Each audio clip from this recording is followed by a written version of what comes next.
going to go over something called Trak CPFs. Trak CPFs show progress for a particular class and a particular date range.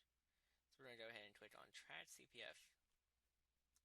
Here we have to type in our teacher and period. We're going to use Miss Wayman German again. Now I'm going to pull this class's progress for last week so I see how they did. I navigate and I know last week is the 28th to the 2nd. So I'm going to fill in that data.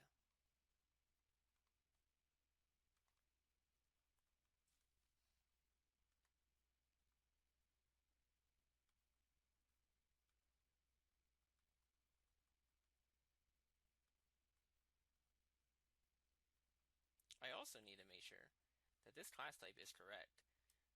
Miss Wayman German's Period 1 class is a Math Sys class.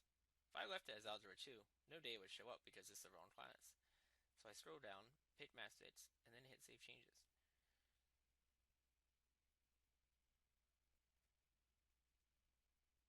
After this file is downloaded, I can pull it all over to my desktop and then open it in Excel.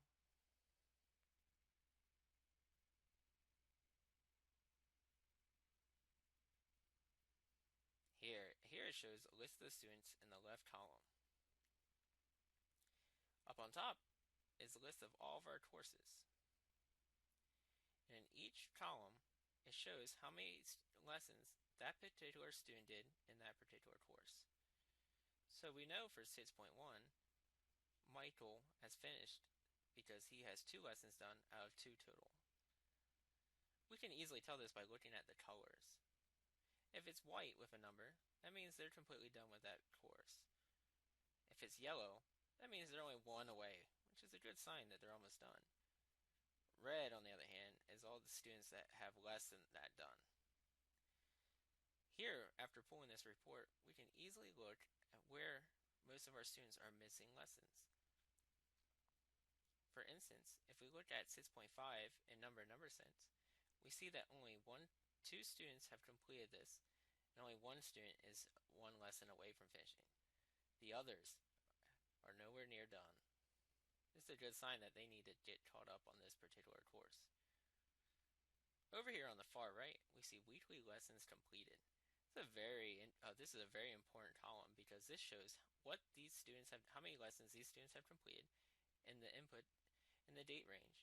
So for last week, I can see that there are 1, 2, 3, 4, 5, 6, 7, 8 students who didn't complete a single lesson. This is very alarming to me, so I would use this information to make sure that we focus on these kids next week to make sure that they get caught up.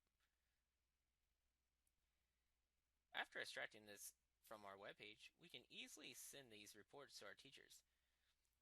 Every Friday, at the end of the day, I go through and pull these Trak CPFs for all my teachers and email them out, giving them the weekend to look over if they want to, and then by Monday if they have any questions they can ask me.